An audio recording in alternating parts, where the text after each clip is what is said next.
नागेश्वर नामक एक गांव में याकूब नाम का एक व्यक्ति रहता था। वह तरह तरह की टोकरी बनाता था। वह अपने गांव में ही बगल के जंगल से जाकर बांस तथा टोकरी बनाने के लिए सभी प्रकार के सामग्री जंगल से लाया करता था। पूरे घर में वह खुद ही एकलौता आदमी था। मेरा कहने का मतलब है कि याकूब का दुनिया में कोई नहीं था। वह अकेला ही अपने घर पर रहता था और काम करता था। काम कर कर जितने भी पैसे मिलते थे वह अपनी जरूरत के सामानों में उनका उपयोग किया करता था। वैसे तो याकूब एक मुस्लिम परिवार से संबंध रखता था, लेकिन जहां वह रहता था नागेश्वर नामक गांव में, वहां के सभी लोग हिंदू जाति के लोग रहते थे। लेकिन फिर भी याकूब अकेला ही उस इलाका में रहा करता था, क्योंकि वहां का सभी लोग इतने अच्छे थे। सभी लोग एक साथ मिलजुल कर रहा करते थे तथा हिंदू मुस्लिम में किसी प्रकार का लड़ाई हो जाए इत्यादि कुछ भी नहीं देखने को मिलता था। नागेश्वर नामक गांव में जब किसी मुस्लिम को जरूरत पड़ती थी तो कोई हिंदू मदद करता था, और जब दूसरे हिंदू को जरूरत होता तो कोई मुस्लिम मदद करता था। हिंदू मुस्लिम इतनी ज्यादा मित्रता थी कि वहां पर कोई भी किसी को जाति से नहीं पुकारा करता था। सभी लोग अपनी अपनी एक साथ रहा करता था। याकूब वहीं पर अपना दुकान बनाकर अपना काम किया करता था, जो कि एक प्रकार का टोकरी बनाने का काम था। याकूब हमेशा से ही अपने काम में ज्यादा फोकस करता था और आलतू फालतू के कामों में अपना दिमाग नहीं लगा था। वह बस अपने काम करने के लिए इधर उधर जाया करता था और अपनी सामान लाने के लिए वह सुबह सुबह ही अपने दुकान का सभी सामान ले आता था और दिन भर टोकरी बनाया करता था।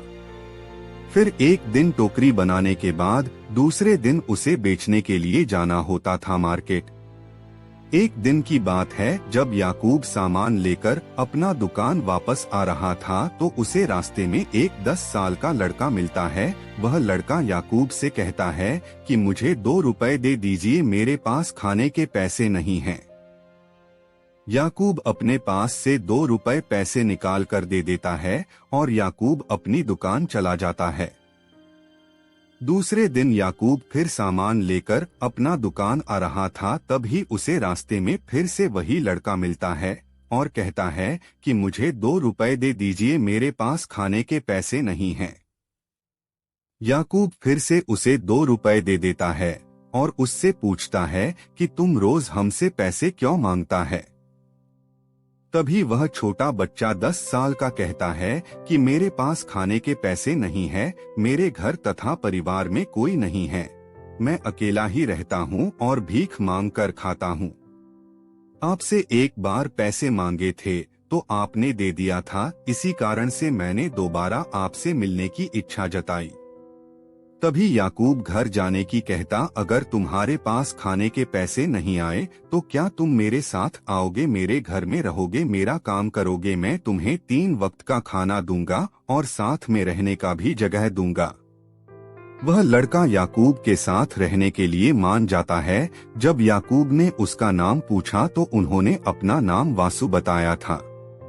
3 बार खाने के लालच में वासु की याकूब के पास रह जाता है और याकूब भी उसे अपने पास रख लेता है।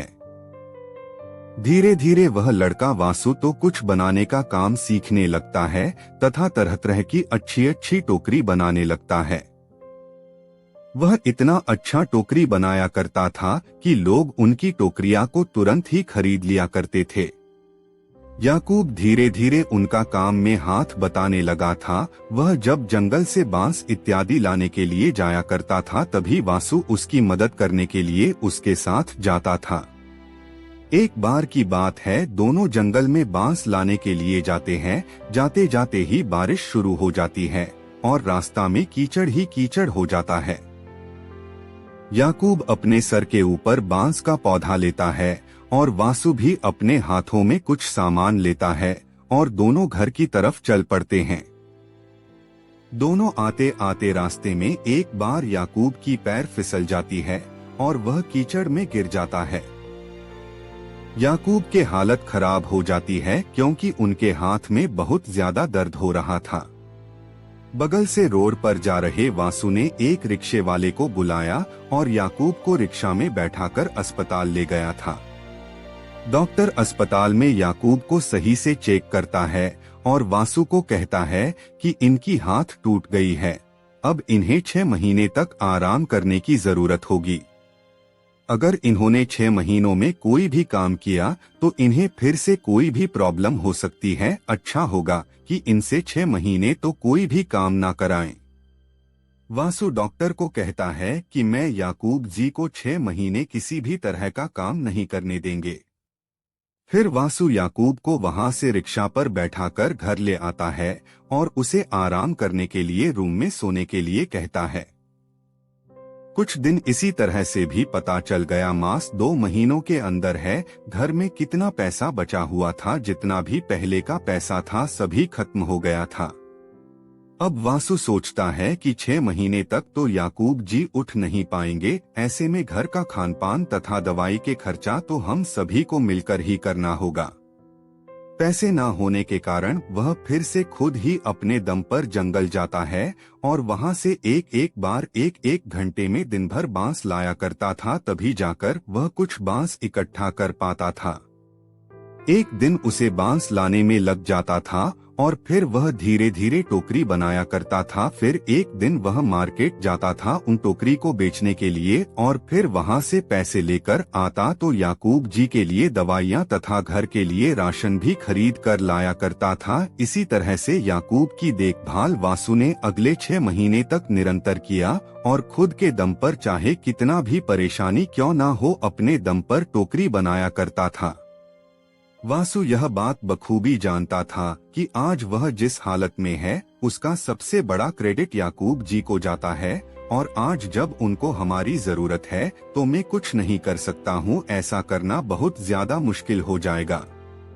कुछ दिनों बीतने के बाद जब 6 महीना पूरा होता है, याकूब सुबह थोड़ा बहुत चल पाता था, लेकिन उसे पूरी तरह से सही होने में लगभग 7 से 8 महीने लग गए थे।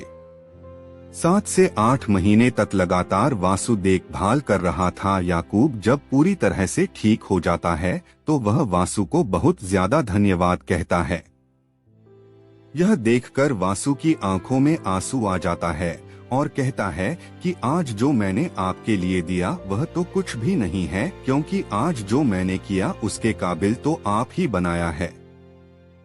मैं बिना किसी माँ बाप का लड़का रोड पर घूम फिर कर अपनी जिंदगी बसर करता था, लेकिन आपने उसे अपने घर में लाकर एक अच्छा सा हुनर सिखाया है। यह तो आपका धन्यवाद कहना चाहिए मुझे, जो आपने इतना अच्छा जीवन दिया। इस कहानी से हमें यह सीख मिलती है कि हमें जिन्होंने पाल पोस कर बड़ा किया है, हमें उनके साथ बुढ़ापे में कभी भी अन्याय नहीं करना चाहिए। हमें अपने माता पिता का हमेशा अपने से बढ़कर ध्यान रखना चाहिए।